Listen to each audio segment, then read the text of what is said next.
Subscribe Indian News Analysis channel and press the bell icon for the latest defense updates. INA Hindi के एक नए episode में आपका स्वागत है, जहां आपके लिए लेकर के आते हैं देश और विदेश की टॉप डिफेंस अपडेट्स को। जैसा कि हमको पता है कि लगातार भारत का जो आर्म्स एक्सपोर्ट है वो बढ़ रहा है और भारत वो देश था जिसको पहले रक्षा आयातक के तौर पर जाना जाता था, लेकिन अब हम रक्षा निर्यातक के तौर पर जाने जाते हैं। और एक रिपोर्ट सामने आई है जहाँ पर ये बताया जा रहा है कि वर्ष 2022 और 23 की पहली छमाही में भारत ने तकरीबन 8,000 करोड़ रुपए के जो डिफेंस इक्विपमेंट्स हैं उनको एक्सपोर्ट कर रखा है। वहीं भारत का टारगेट ये है कि वर्ष 2025 तक जो डिफेंस एक्सपोर्ट है उन्हें तकरीबन 35,000 करोड़ रुपए तक पहुंचाया जा सके और इस पर बाकायदा काम भी किया जा रहा है। नए नए जो क्षेत्र हैं उनको तलाशा जा रहा है और अलग अलग जो देश है, मित्र देश है, वो भारत के जो प्रमुख रक्षा उपकरण हैं उनको खरीदने के लिए इच्छुक भी हैं। इसीलिए अनुमान लगाया गया है कि ये जो आंकड़े हैं वो लगातार बढ़ सकते हैं। अपनी अगले अपडेट बात करेंगे चाइना के बारे में।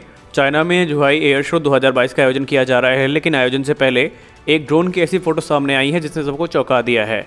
कुछ इमेजेस सामने आई है जहां पर देखा जा सकता है कि एक नए ड्रोन का प्रोटोटाइप सामने रखा गया है। हालांकि ये कैमोफ्लेज था, इसलिए इसके बारे में ज़्यादा जानकारी उपलब्ध नहीं है और ना ही इसके बारे में कोई ज़्यादा वीडियोज़ आए हैं सामने। लेकिन जो पिक्चर सामने आई है उससे ये पता चलता है कि इसमें एक टेललेस फ्लाइंग विंग प्लेटफॉर्म के आधार पर इसको बनाया गया है। वहीं इसके स्ट्रक्चर को लेकर के अभी भी बहुत सारी अनिश्चितताएं सामने आई हैं। इसमें एक टॉप माउंटेड एयर इनटेक है और इसमें सर्कुलर एग्जॉस्ट दिए गए हैं जो कि इशारा करते हैं कि ये एक सिंगल इंजन ड्रोन हो सकता है। हालांकि अभी इनिशियल इमेजेस से इसके बारे में ज़्यादा जानकारी पता नहीं चल पाई है, लेकिन गौर से देखने पर यह पता चलता है कि इसमें इंटरनल वेपन बेस भी हो सकती हैं। वहीं इसका नोज सेक्शन इतना बड़ा है, इसको देख करके अंदाज़ा लगाया जा सकता है कि इसमें रेडार्स और दूसरे एवियोनिक्स के लिए जो जगह हैं वो प्रॉपर रखी गई हैं। हालांकि अभी ये क्लियर नहीं हो पाया है कि एक्चुअल प्रोटोटाइप है या सिर्फ स्केल मॉडल है। वहीं कुछ डिफेंस एक्सपर्ट्स ये क्लेम करते आ रहे हैं कि ये जो एक प्रोटोटाइप सामने रखा गया है आने वाले समय में यही जो J-20 फाइटर्स हैं उनके लिए लॉयल विंग मैन का काम करेगा। हालांकि इसको लेकर के एडिशनल इन्फॉर्मेशन का इंतजार है, जैसे हम तक इन्फॉर्मेशन पहुंचती है आप तक ज़रूर पहुंचाएंगे। रशिया यूक्रेन युद्ध में हमने देखा कि लोटरिंग म्यूनिशंस का एक बड़े संख्या में इस्तेमाल किया गया है और अब इंडियन आर्मी के द्वारा भी एक रिक्वेस्ट फॉर इन्फॉर्मेशन, जिसको RFI कहते हैं, वो इशू करी गई है, जहां पर इंडियन आर्मी ने व्हीकल बेस्ड कैनिस्टर लोटरिंग म्यूनिशंस के खरीद के बारे में इच्छा व्यक्त करी है, जिनकी रेंज 100 किलोमीटर होनी चाहिए। आपको बताना चाहेंगे कि जो कैनिस्टर लोटरिंग म्यूनिशन है इन्हें एक 4x4 यूटिलिटी व्हीकल जिसका वजन 7.5 टन से ज़्यादा नहीं होना चाहिए उस पर यह माउंट किए जाएंगे। और बताया यह जा रहा है कि इसके लिए अशोक लेलैंड स्टैलिन जो कि 12 लोटरिंग म्यूनिशंस को सपोर्ट कर सकती है उसको चुना जा सकता है। आर्मी का प्लान ये है कि वो 10 सेट खरीदेंगे कैनिस्टर्ड लोटरिंग म्यूनिशन के और उनमें तकरीबन 120 लोटरिंग म्यूनिशंस का इस्तेमाल किया जाएगा। ये लोटरिंग म्यूनिशन अपने साथ 8 किलोग्राम तक के वॉरहेड को कैरी करने में सक्षम होंगे और इन्हें 4000 मीटर के एल्टीट्यूड से लॉन्च किया जा सकेगा।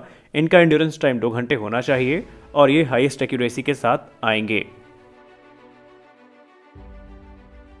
अपनी अगली अपडेट बात करने वाले हैं हम तुर्की के बारे में। तुर्की का बैरेक्टर ड्रोन जिसने हाल ही में काफ़ी ख्याति प्राप्त करी है और रशिया यूक्रेन युद्ध में इनका बड़ी संख्या में इस्तेमाल किया गया।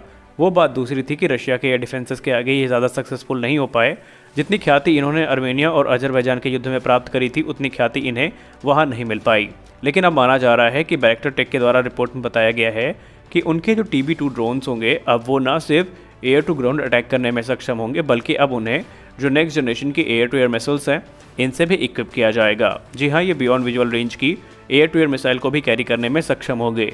इनिशियली प्लान तो ये था कि जो अकिन्की ड्रोन्स थे उनको ही बियॉन्ड विजुअल रेंज मिसाइल से इक्विप करना था, लेकिन अब जो TB2 बैरेक्टर ड्रोन्स हैं इनको भी जो एयर टू एयर मिसाइल्स हैं उनसे इक्विप किया जाना है। हालांकि स्पष्ट नहीं है कि ये पूरा इंटीग्रेशन कब तक कंप्लीट होगा और क्या जितने भी अभी तक आर्म्स इंपोर्टर हैं तुर्की के वो इसको खरीदेंगे या नहीं खरीदेंगे, इस पर भी अभी एक प्रश्न चिन्ह बना हुआ है। तो फाइनली जिस चीज़ का हमें काफ़ी लंबे समय से इंतजार था और HAL से हम वो चीज़ सुनना चाहते थे वो अब हो गई है। दरअसल हम बात कर रहे हैं इजेक्शन सीट्स की। दरअसल अर्जेंटीना का मामला जब से सामने आया था तो एक चीज़ काफ़ी बड़ी थी और वो ये थी कि अर्जेंटीना चाहती थी कि जो भी जहाज़ वो खरीदेंगे उनमें कोई भी ब्रिटिश इजेक्शन सीट उनको नहीं चाहिए थी और भारत से भी उन्होंने यही बात कही थी। और अब फाइनेंशियल एक्सप्रेस की एक रिपोर्ट सामने आई है जहां पर बताया जा रहा है कि हिंदुस्तान एरोनॉटिक्स लिमिटेड अब भारत में ही जो इजेक्शन सीट्स हैं उनके निर्माण के बारे में विचार कर रही हैं। इसमें पब्लिक और प्राइवेट सेक्टर मिलकर काम करेंगे। फिलहाल इसके लिए जो एग्जिस्टिंग मैन्युफैक्चरर्स हैं उनके साथ कोलैबोरेशन को लेकर के बातचीत चल रही है और माना जा रहा है कि आने वाले समय में कोलैबोरेशन में ये जो इजेक्शन सीट्स हैं वो भारत में ही बनाई जाएंगी, जिसका पूरा इंटेलेक्चुअल प्रॉपर्टी राइट HAL अपने पास रखना चाहेगी और इसको लेकर के HAL ने बात भी शुरू कर दी है। इनिशियली यूएस पर जो कॉलिन एयर स्पेस है उनके साथ बात चल रही है, जो कि F-16, F-15, F-22 Raptor, B-1 bomber और B-2 बॉम्बर जैसे जो एयरक्राफ्ट हैं उनके लिए इजेक्शन सीट्स का निर्माण करती हैं।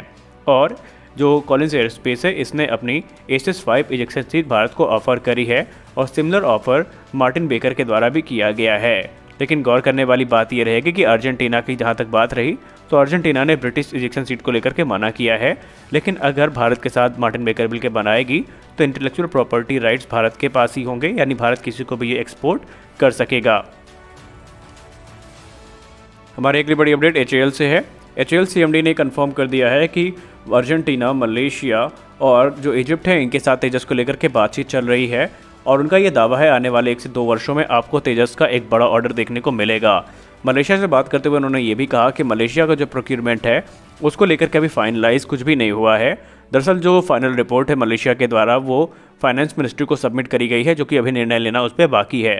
वही अर्जेंटीना जो कि यहाँ पे इवेल्युएशन करने आई थी तेजस जहाज़ों का, वो काफ़ी ज़्यादा संतुष्ट है और काफ़ी इंप्रेस हुई है तेजस से और उनकी जो फाइनल रिपोर्ट है अभी वो भी सबमिट करेंगे, उसके बाद निर्णय लिया जाएगा। उन्होंने ये भी कहा है कि इजिप्ट भी तेजस को लेकर के और LCH को लेकर के अपना इंटरेस्ट व्यक्त कर चुका है और भी कई देश हैं जो तेजस को लेकर के इंटरेस्टेड हैं और जिस प्रकार की कैपेबिलिटीज़ तेजस में ऐड करी जा रही हैं उसने सबको काफ़ी इंप्रेस भी किया है और इसीलिए आने वाले समय में इस चीज़ की उम्मीद है कि एक मेजर ऑर्डर जो है वो मिलने वाला है। तो फिलहाल की वीडियो में बस इतना ही, मिलते हैं अपने अगले वीडियो में, तब तक के लिए जय हिंद।